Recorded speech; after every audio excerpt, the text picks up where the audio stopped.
বৃহস্পতিবার জমি দুর্নীতি মামলায় অভিযুক্ত গনি ইসমাইল মল্লিককে মেদিনীপুর আদালতে তোলা হয়। তাকে আদালতে আনার খবর পেয়ে সেখানে উপস্থিত হন এলাকার বেশ কিছু মানুষ। অভিযুক্তদের জমির নাকচ ও দৃষ্টান্তমূলক শাস্তির দাবিতে তারা আদালত চত্বরে বিক্ষোভ দেখানোর পাশাপাশি স্লোগান দেন। বিক্ষোভকারীদের অভিযোগ, জমি জালিয়াতির ঘটনায় গনি ইসমাইল মল্লিকের বিরুদ্ধে যে অভিযোগ উঠেছে তার সঠিক তদন্ত হওয়ার প্রয়োজন।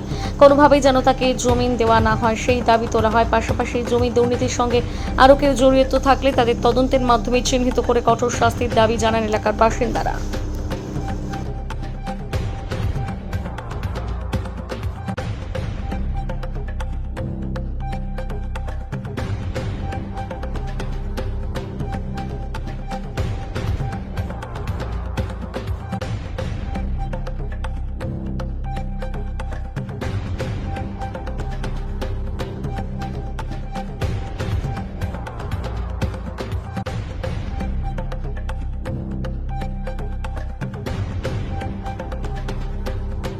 আমরা বিক্ষোভ দেখাতে এসেছি গনি ইসমাইলের উপরে। ও একটা এমন অসাধু ব্যক্তি, আজকে যদি কোর্ট ওকে জামিন দিয়ে দেয় আমাদের পুরো 10খানা গ্রাম পুরা খুব খাতারনাক জায়গায় পৌঁছে যাবে। ও এমন কিছু কাজ করেছে যে ওর জন্য পুরো সমাজটা শেষ হয়ে যাবে যদি ও ছাড়া পেয়ে যায়। ও প্রথমত একটা আমাদের উইটনেস ছিল, তাকে খুঁজে পাওয়া যায়নি। তাতে কিছু নাম আমরা প্রকাশ করবো নি, কিন্তু অনেক নাম আছে। মেন কেস হলো ওর উপরে, ও সবাইকে করেছে। কি করে রাস্তা ওই 19 ছিল ওর কেসে, যাতে যে 19টা ছিল রাস্তা থেকে ওকে কিডন্যাপ করে নিয়ে গেছে। তো আমরা তাকে খুঁজে পাই। ওর বিরুদ্ধে কেন আমাদের খুব কেন, ও যখন ক্ষমতায় ছিল আমাদের একটা 10 বিঘার বেশি কবরস্থান ছিল। ওই কবরস্থান ও নিজে বিক্রি করে টাকা পেয়েছে। আর বিডব্লিউ জায়গা নামিত করে সেটা লোকেকে বিক্রি করছে। আরো বহু কিছু দুর্নীতি আছে। তোমাদের সমস্যা কি? আমাদের সমস্যা ও যাতে না কোনোভাবে ছাড়া পায়। ছাড়া পেলে কি হবে? ছাড়া পেলে পুরো 10খানা গ্রামে খুনাখুনি হয়ে যাবে। সে কি করছিল? হ্যাঁ, আজকে কি করছিল? আজকে কোর্টে কি করলো? কোর্টে কি করতে এসেছিল? আমরা কোর্টে একটাই অনুরোধ করবো, ওই ব্যক্তি না ছাড়া পায়।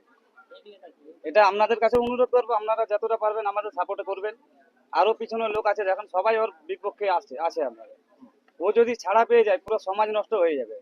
আজকে কি ছাড়া পাওয়ার সম্ভাবনা ছিল? ছিল, একটা উইটনেসও ছিল। আমার একটা উইটনেস ছিল, তাকে খুঁজে পাওয়া যায়নি। আমরা প্রশাসনকেও জানিয়েছি ব্যাপারটা। কি মনে হচ্ছে? কি মনে হচ্ছে সে কোথায়? সে কোথায় আমরা কি করে বলবো? এখন সে তো কিডন্যাপ হয়ে গেছে। আমরা খুঁজছি, আমাদের লোকও খুঁজছে আর পুলিশও খুঁজছে। তো আপনারাও সাহায্য করবেন যাতে লোকটাকে খুঁজে পাওয়া যায়। আর ওই গনি ইসমাইল মল্লিক আরো কেউ ব্যক্তি আছে, তারা যাতে না ছাড়া পায়। আর যেসব সকল ব্যক্তি এখনো ফাঁকায় আছে টিএমসি, তাদেরকে যেন পুলিশ তার প্রশাসনিক ব্যবস্থা নেয়। আপনারা কোন পার্টিতে? আমরা বিজেপি পার্টি করি। আপনার নাম? আমার নাম নাজিম মল্লিক। আমরা এসেছিলাম, রঘুনাথ আমাকে বললো যে ডাকতেছে, দিয়ে আমরা মানে ডেকে আর এরকম থানায় নিয়ে যাচ্ছে আর কি। রঘু এমনি ডেকেছে সাক্ষী দিতে। না সাক্ষী দিতে এসেছেন, সাক্ষী দেওয়ার জন্য এসেনি। এমনি ফোন করে রঘু ডেকেছে, ওই জন্য এসেছি। আর হচ্ছে তো এখানে ফেসে গেছি। এইসব তব্য হবে বলে আমাদের পিছনের মেদিনীপুর সদরের ভূমি কর্মযোগ্য গনি ইসমাইল মল্লিক একটা পুয়া কেসের হিয়ারিং ছিল আজকে। সাগেন সরেন জাগুল গ্রাম নিবাসী সাগেন সরেন কেসটা করে ভিকটিম। তো উনি আজকে হিয়ারিং এর জন্য এসেছিলেন।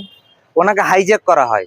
তার সাথে জড়িত পাথরঘাটা সংলগ্ন এলাকার আবুল কাসেম এবং হাতুরগা গ্রামের নাজমুল হোসেন মল্লিক, হামিদুল গায়েন, তারপর ভোলা মণ্ডল, পাপ্পু মল্লিক, এরা সব একসাথে হয়ে ওনাকে হাইজ্যাক করে আপাতত উনি নিখোঁজ আছেন।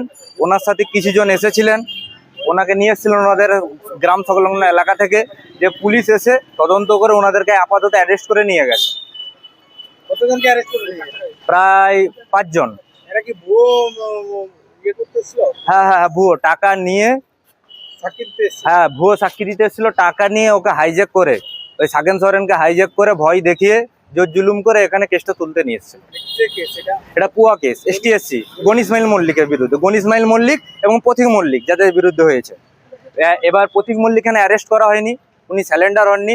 উনি ভিতর থেকে বসে টাকা খাইয়ে ভোলা মণ্ডল, ওনার জামাই হামিদুল গায়েন, তারপর আবুল কাসেম হোসনাবাদের আরও ওনার সাথে 5-6 জন ছিল যাদের নাম এখনো জানা যায়নি। ওনাদেরকে নিয়ে এসে ওনাকে হাইজ্যাক করে আপাতত লুকিয়েও রেখেছেন, কোনো খোঁজও নেই ওনার। কাইফ আলী বিশ্বাস।